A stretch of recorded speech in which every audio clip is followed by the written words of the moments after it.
नमस्कार जी, मैं आपका अपना कुलदीप अवस्थी आज एक जानकारी देने आया हूं कि इस समय कांग्रेस के जो प्रवक्ता हैं पवन खेड़ा, उन्होंने सबको चौंका दिया है। कुछ ऐसे दावे कर दिए हैं, आपने भी सुने होंगे। वे कहते हैं कि भाजपा अपना अध्यक्ष नहीं चुन पा रही है, यहां तक ठीक था। अब उनका दावा है कि योगी आदित्यनाथ, जो कि उत्तर प्रदेश के मुख्यमंत्री हैं, पद की कुर्सी भी अब सुरक्षित नहीं मानी जा रही है। यह दावा है। इससे हंगामा बरप गया है साहब। कांग्रेस से लेकर के भाजपा तक में चर्चाएं शुरू हो गई हैं कि पवन खेड़ा का यह बयान कहीं सच तो नहीं होने वाला है। कांग्रेस के वरिष्ठ नेता हैं भाई और प्रवक्ता हैं। पवन खेड़ा ने 23 जुलाई को मोदी सरकार और चुनाव आयोग पर तीखा हमला किया। कहा कि देश में लोकतांत्रिक संस्थाओं की विश्वसनीयता कमजोर हो रही है और जनता अब इसे समझने लगी है। उन्होंने चुनाव आयोग, भाजपा की आंतरिक राजनीति, प्रधानमंत्री की विदेश नीति, उपराष्ट्रपति के इस्तीफे को लेकर कई गंभीर सवाल खड़े किए। उन्होंने यह भी दावा किया कि उत्तर प्रदेश के मुख्यमंत्री योगी आदित्यनाथ की कुर्सी सुरक्षित नहीं है। भाजपा की संगठनात्मक स्थिति पर हमला बोलते हुए वे आगे कहते हैं कि भाजपा अब अपना अध्यक्ष खुद तय नहीं कर पा रही है। भाजपा का संगठन नेतृत्व विहीन हो गया है। पार्टी में ऐसा कोई चेहरा नहीं बचा है जिसे सर्वसम्मति से अध्यक्ष बनाया जा सके।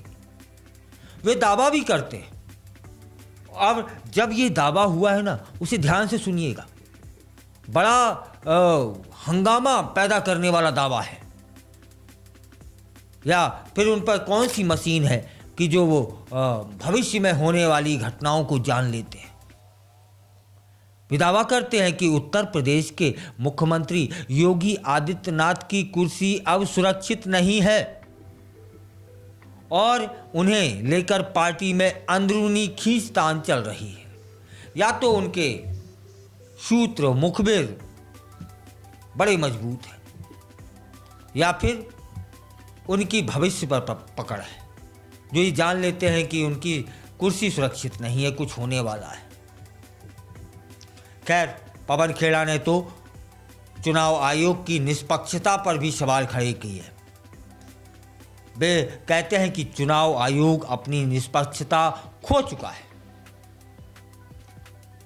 जब हम चुनाव आयोग से सवाल करते हैं तो भाजपा जवाब देती है और जब हम भाजपा से सवाल करते हैं तो चुनाव आयोग जवाब देता है। इन्हीं कांग्रेसी नेता ने इसे लोकतंत्र के लिए खतरनाक बता दिया है और कहा है कि जनता अब इस खेल को समझने लगी है। आप बताइएगा, क्या यह खेल है या फिर आप समझने लगे हैं? या समझने लगे हैं तो क्या समझने लगे हैं, कमेंट करिएगा। चलिए अपन खबर में आगे बढ़ते हैं। उन्होंने व्यंग्यात्मक लहजे में कहा कि अब मोटा भाई और छोटा भाई का डर खत्म हो रहा है। ये व्यंग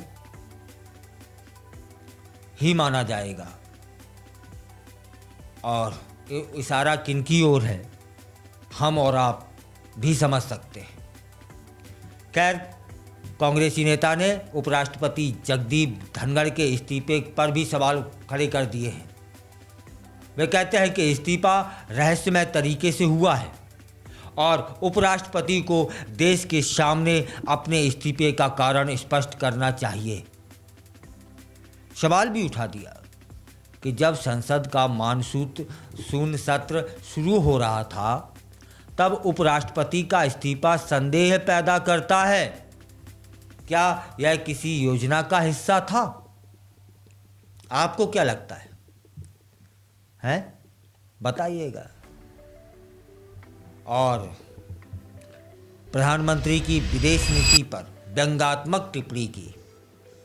कहा कि पीएम नरेंद्र मोदी के विदेश दौरे कैसे रहे हैं हम सभी जानते हैं। प्रधानमंत्री चीन और अमेरिका से डरते हैं। क्या यह सच है? हैं? आप बताइएगा, बहुमत के आधार पर निर्णय लेंगे कमेंट के माध्यम से कि किन के कमेंट ज़्यादा आए हैं, और डरेंगे तो क्यों? क्या किसी मामले में भारत अमेरिका से या चीन से सैन्य ताकत में कमज़ोर है क्या? अभी ऑपरेशन सिंदूर में दुनिया ने तो देख लिया ना। और कहा कि वह कठिन सवालों से बचते हैं, विदेशी दौरे के जरिए घरेलू मुद्दे से ध्यान भटकाने की कोशिश करते हैं। अब फिर तब इतने सारे सवालों के बावजूद, इतने आरोपों के बावजूद कि प्रधानमंत्री अमेरिका से डरते हैं, प्रधानमंत्री चीन से डरते हैं, विदेश नीति में कहीं कुछ गड़बड़ है, और भी मैंने बता दिए हैं जो आरोप लगाए हैं। लेकिन इन सब के बावजूद एक बात बहुत बड़ी है कि उत्तर प्रदेश के मुख्यमंत्री योगी आदित्यनाथ की कुर्सी खतरे में है। तब फिर कैसे?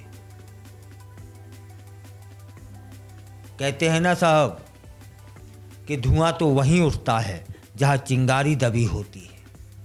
अब वह कौन सी चिंगारी है जो पवन खेड़ा जी ने देख ली और अन्य लोगों को नहीं दिखी? अन्य लोगों में अन्य पार्टियां शामिल हो सकती हैं, मैं शामिल हो सकता हूं, आप शामिल हो सकते हैं। कि वह कौन सी चिंगारी थी, कहां से धुआं उठ रहा था और कौन सा यंत्र लगाया? क्या पवन खेड़ा जी का यह दावा सच होएगा, या फिर एक राजनीतिक प्रोपोगंडा बन के रह जाएगा? और यदि सच होता है तब फिर वाकई में भविष्य पर निगाह रखने वाले वे राजनेता कहलाएंगे। और प्रोपोगंडा निकलता है तब क्या कहना है, या तो आप जानते ही होंगे, क्योंकि ये दावे जो आज हुए हैं वे वाकई में उन्होंने चर्चा पैदा कर दी है, एक तरह से हंगामा खड़ा कर दिया है। आपको क्या लगता है? बताइएगा, आपके कमेंटों का हमें इंतज़ार रहेगा। और हाँ, चलते चलते एक बात और सुन लीजिएगा कि आप जो कमेंट करते हैं, आप जो लाइक करते हैं, आप जो शेयर करते हैं, उससे हमारी हौसला अफजाई होती है, हमारी टीम की हौसला अफजाई होती है, जिससे हम निरंतर आप तक ताज़ा अपडेट लाते रहते हैं।